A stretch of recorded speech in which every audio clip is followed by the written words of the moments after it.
Hi friends, welcome to educare. আজকে আমরা এমন কিছু কমন ইংলিশ ওয়ার্ড নিয়ে আলোচনা করব যেগুলি আমরা অর্থাৎ ইন্ডিয়ানরা ভুলভাবে ব্যবহার করে থাকি। সেই ক্ষেত্রে প্রথমেই আমরা দেখব কোপ আপ শব্দটি। এই কোপ আপ শব্দটি কোনো কিছু সামলানোর ক্ষেত্রে আমরা ব্যবহার করে থাকি, যেমন I can not cope up the situation বা আই ক্যান নট হ্যান্ডেল কথাটি আমরা নিশ্চয়ই শুনেছি। এই হ্যান্ডেল ক্ষেত্রে বা সামলানোর ক্ষেত্রে কোপ আপ শব্দটি আমরা ব্যবহার করি, কিন্তু কোপ আপ শব্দটি ইংলিশে ভুল। এর অরিজিনাল টার্ম হচ্ছে কোপ উইথ, অর্থাৎ অরিজিনাল সেন্টেন্সটা হওয়া উচিত আই ক্যান নট কোপ উইথ দিস সিচুয়েশন। এরপর হচ্ছে many a Times.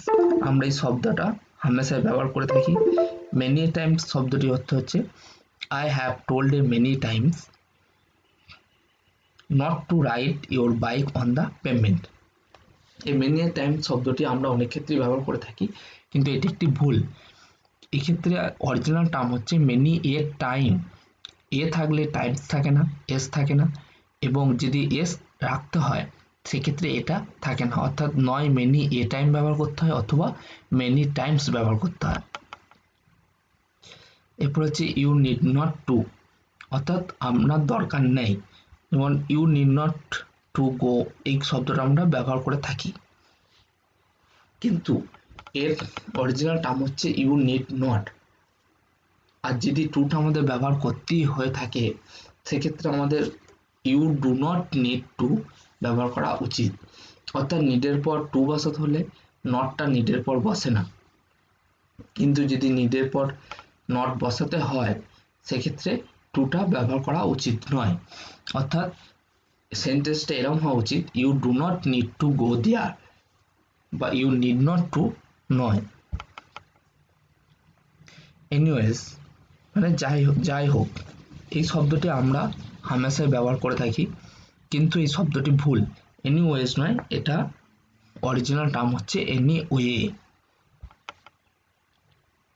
Reply back বা রিভার্ট ব্যাক, এই শব্দটা একটি ভুল। আমরা অনেক সময় বলে থাকি যে please reply back the email. হ্যাঁ, এক্ষেত্রে কিন্তু রিপ্লাই দিলে রিপ্লাই মানে উত্তর দেওয়া, সেটা রিপ্লাই ব্যাক দেওয়া উচিত নয়, শুধু রিপ্লাই উচিত। সুতরাং রিপ্লাই ব্যাকটা হচ্ছে একটা ইনকারেক্ট শব্দ, কারেক্ট শব্দ হচ্ছে শুধু রিপ্লাই। তারপর হচ্ছে লট মেনি বা এ লট মেনি।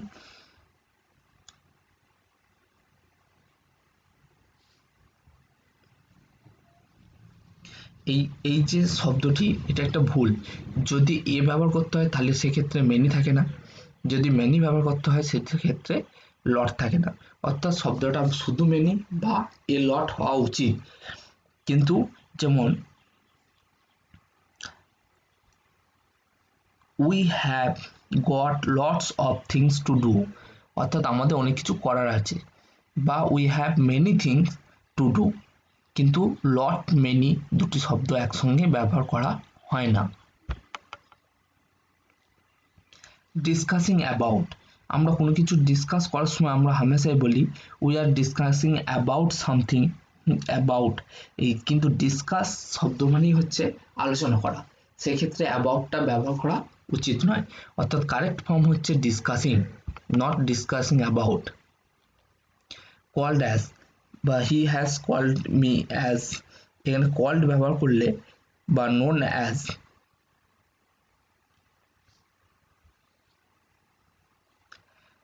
যখন আমরা কোনো কিছু কল্ড অ্যাজ ব্যবহার করি অর্থাৎ আমরা এই সেন্সে ব্যবহার করি they called me as king, বা তারা আমাকে রাজা হিসাবে বলে, সেক্ষেত্রে কল্ড ব্যবহার করলে অ্যাজ ব্যবহার করা উচিত নয়, শুধু কল্ডই ব্যবহার করা উচিত।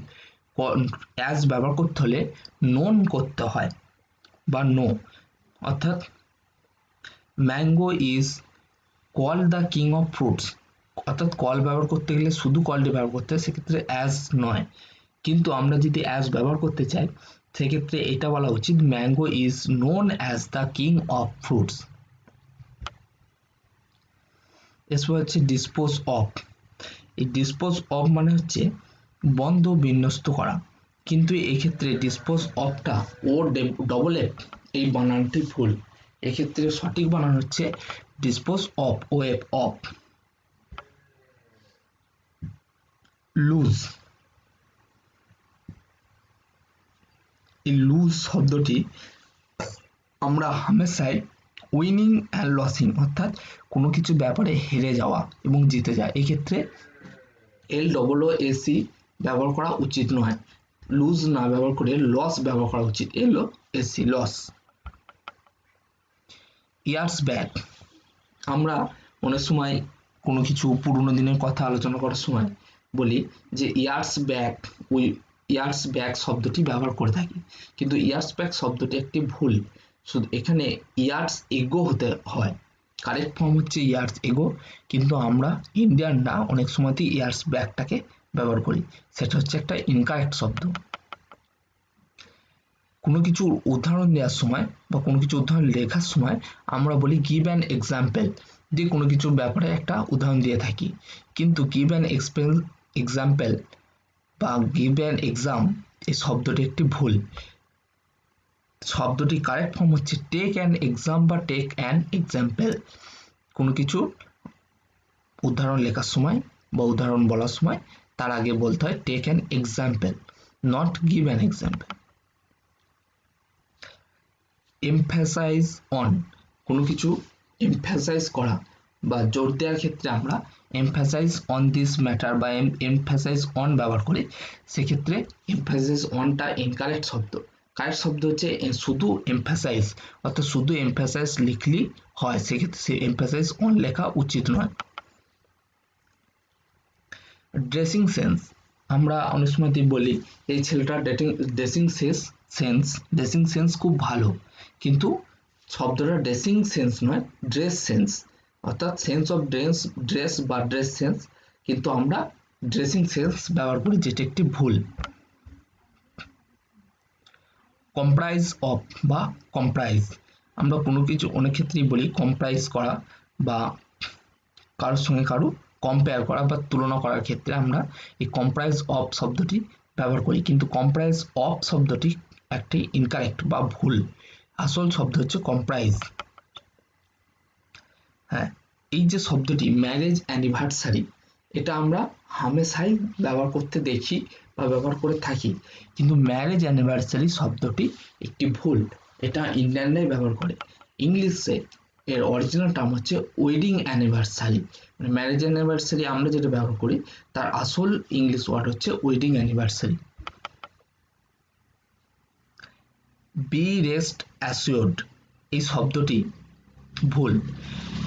রেস্ট থাকলে বি থাকে না, বি থাকলে রেস্ট থাকে না, অর্থাৎ শব্দটির মূল টার্ম বা কারেক্ট ফর্ম হচ্ছে বি অ্যাসিওর্ড অথবা rest assured, not be rest assured.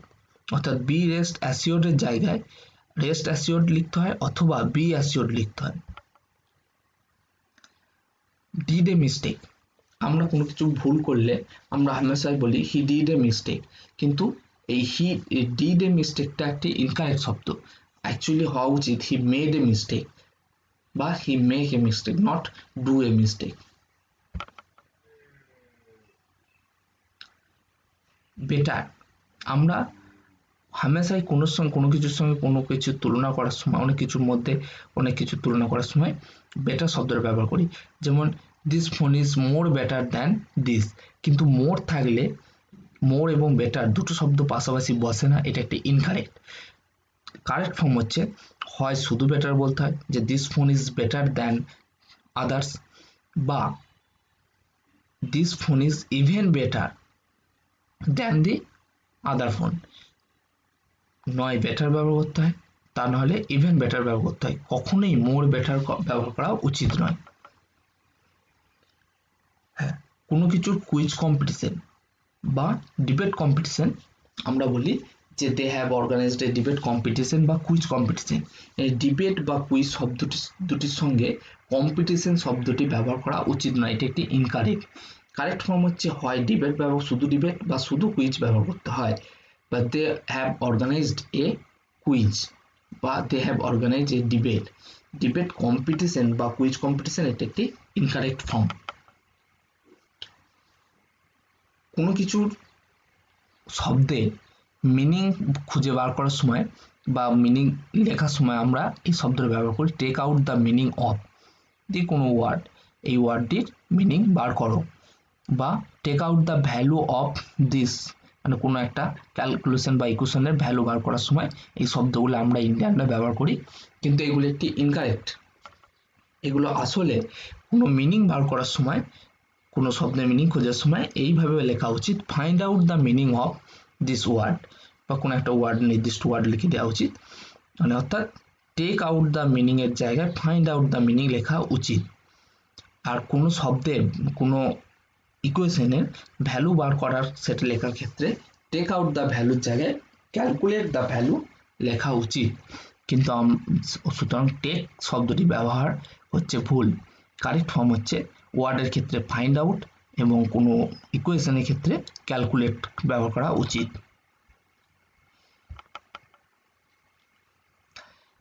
আমরা অনেক সময়তেই বলি যে if yes then do this work, অর্থাৎ ইফের পর ইয়েস ব্যবহার করি, কিন্তু এটি একটি ইনকারেক্ট ফর্ম।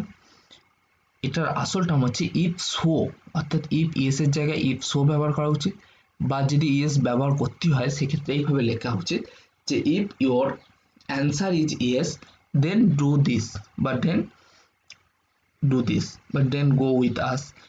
যাই হোক, অর্থাৎ যদি আমাদের ইয়েস ব্যবহার করতে হয় সেক্ষেত্রে ইফের পর আরো কিছু লিখে তারপর ইয়েস ব্যবহার করতে হয়, যেমন if your answer is yes. যদি শুধু ইফ, কিন্তু আমরা ইন্ডিয়ানরা ইফের পরই ডাইরেক্ট ইয়েস ব্যবহার করি, সেটা উচিত নয়। অর্থাৎ ইফের পরই যদি সেন্টেন্সটা ছোট করে করতে চাই সেক্ষেত্রে ইফ সো করা উচিত। হ্যাঁ, আমরা হামেশাই বলি যে last night I saw a dream, যে গত রাত্রে আমরা একটা স্বপ্ন দেখেছি, কিন্তু আই স এ ড্রিম শব্দটি একটি ইনকারেক্ট শব্দ। এর কারেক্ট ফর্ম হচ্ছে আই হ্যাড এ ড্রিম, অর্থাৎ আমি একটা ড্রিম, আমার একটা ড্রিম ছিল, বা আমি একটা ড্রিম পেয়েছিলাম বা দেখেছিলাম, কিন্তু আই স এ ড্রিম এই শব্দটা ব্যবহার করা উচিত নয়। আমরা অনেক ক্ষেত্রেই কোনো কিছু কিনতে গেলে বা যে কোনো ক্ষেত্রে বন্ধুদের মধ্যে হোক, বিভিন্ন ক্ষেত্রে সাজেস্ট মি শব্দের ব্যবহার করি। Suggest me which shirt I gave, which shirt I buy, অর্থাৎ সাজেস্টের পর মি ব্যবহার করি। এখানে কিন্তু সাজেস্ট মি ব্যবহার করা উচিত নয়, এবারে শুধু সাজেস্টটা ব্যবহার করা উচিত। অর্থাৎ কারেক্ট ফর্ম হচ্ছে suggest which shirt I buy বা আই বট, মানে সাজেস্ট করো কোন জামাটা আমি কিনবো, কিন্তু সাজেস্ট মি পরস্পর বসানো উচিত নয়। আমরা হামেশাই অলদো তারপরে কিছুটা সেন্টেন্স লেখার পর বাট ব্যবহার করি, যেমন although the car is old but it has a Memorial, বা মেমোরি, যদিও গাড়িটা পুরনো কিন্তু এর একটা মেমোরি আছে। কিন্তু অলদো ব্যবহার করলে বাটটি ব্যবহার করা উচিত নয়, সেক্ষেত্রে এইভাবে লেখা উচিত although the car is old comma it has a memory in our family, অর্থাৎ এর আমাদের একটা ফ্যামিলিতে একটা স্মৃতি আছে। অর্থাৎ অলদোর সঙ্গে বাট ব্যবহার করা উচিত নয়, অলদো ব্যবহার করলে শুধু অলদোটাই ব্যবহার করা উচিত, কিন্তু আমরা ইন্ডিয়ারা অলদো বাট দুটোই একটা সেন্টেন্সের মধ্যে ব্যবহার করি, যেটা একটি incorrect. I live here only, অর্থাৎ আমরা কেউ যদি জিজ্ঞাসা করে তুমি কোথায় বাস করো বা এই করতো, সেক্ষেত্রে আমরা অনেক সময় বলি আই লিভ হিয়ার, হিয়ার মানে আই লিভ কোনো একটা জায়গার নাম, অনলি, এই অনলি শব্দটা ব্যবহার করাটা আমাদের ভুল।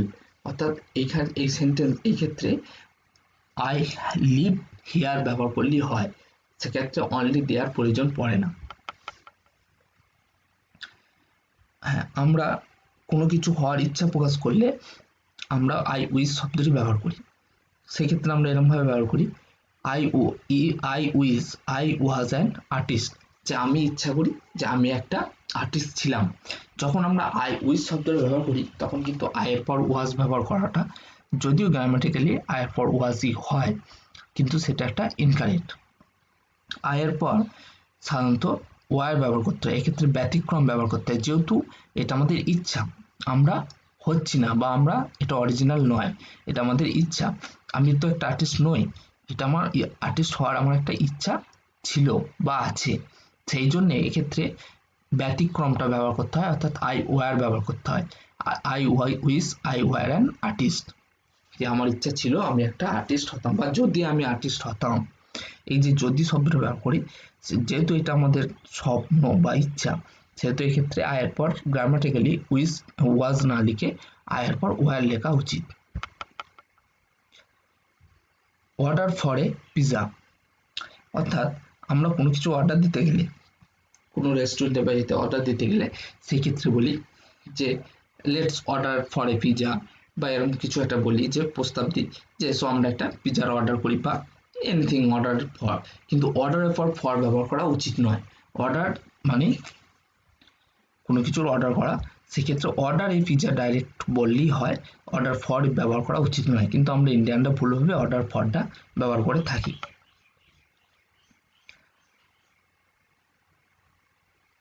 সাধারণত আমরা বিভিন্ন ক্ষেত্রে মি অ্যান্ড মাই ফ্রেন্ডস এই শব্দটা ব্যবহার করি, কিন্তু এটা যেমন me and my friends went there, হ্যাঁ, বা went to see a cinema, বা ওয়েন্ট সিনেমা, এইভাবে যে বিভিন্ন ব্যবহার করি, সেক্ষেত্রে মি অ্যান্ড মাই ফ্রেন্ডস না ব্যবহার করে মাই ফ্রেন্ডস অ্যান্ড আই ব্যবহার করা উচিত। অর্থাৎ মি অ্যান্ড মাই ফ্রেন্ডস জায়গায় মাই ফ্রেন্ডস অ্যান্ড আই ব্যবহার করা উচিত। সাধারণত আমরা আমাদের বয়স বলার ক্ষেত্রে বা এক্ষেত্রে আমরা হামেশাই ব্যবহার করি I am A boy, I am A 19 years old বয়, কিন্তু এটা ভুল। সাধারণত এটা বলা উচিত I am A 19 year old বয়, অর্থাৎ 19 এর পর ইয়ার্স হয় না, শুধু ইয়ার হয় যদি এ ব্যবহার করে থাকি। অর্থাৎ এ ব্যবহার করলে ইয়ারের এস হয় না। কিন্তু যদি আমরা এ ব্যবহার না করি, অর্থাৎ আই অ্যাম 19 years old, সেক্ষেত্রে 19 ইয়ার্স হবে। অর্থাৎ এ ব্যবহার না করলে ইয়ার্স হবে, কিন্তু এ ব্যবহার করলে শুধু ইয়ার হবে।